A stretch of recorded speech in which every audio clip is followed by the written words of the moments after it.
যতক্ষণ খাওয়াইতে পারবেন ততক্ষণ আপনি ভালো, যতক্ষণ আপনি দিতে পারবেন আপনার মতো ভালো আর কেউ নেই, যতক্ষণ আপনি কল দিতে পারবেন আপনার মতো ভালো আর কেউ নেই, যতক্ষণ আপনি তেল মারতে পারবেন আপনার মতো ভালো কেউ নেই, যতক্ষণ আপনি পাম মারতে পারবেন আপনার মতো ভালো কেউ নেই,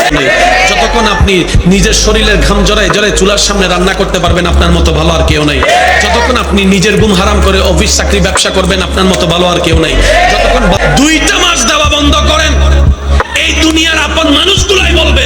কি কইরা করাই ফেলছো, কিছু বলতে গেলে বলবে যে দরকার নাই, আকাইমার কথা বলার দরকার নাই, আকাইমার কথা বলার দরকার নাই। অনেক সময় তো মা বাপ পর্যন্ত এমন কথা বলতে মুখে আটকায় না, নিজের ছেলে মেয়েকে পর্যন্ত ছোট করে কথা বলে, শুধু টাকা না কামানোর কারণে, পরিশ্রম করতে না পারার কারণে। এই দুনিয়া কি দিবে? যতক্ষণ দিবেন ততক্ষণ। যখন আপনি অপারক হয়ে গেলেন, পৃথিবীর সবার কাছে আপনি অকর্মক হয়ে গেলেন, পৃথিবীর সবার কাছে আপনি ভ্যালুলেস হয়ে গেলেন, ঠিক তখন আপনি রবকে ডাকেন, রব বলবে যে বান্দা আমি তোর জন্য আছি, তোর সাথে আছি, আমার রহমত তোর সাথে আছে।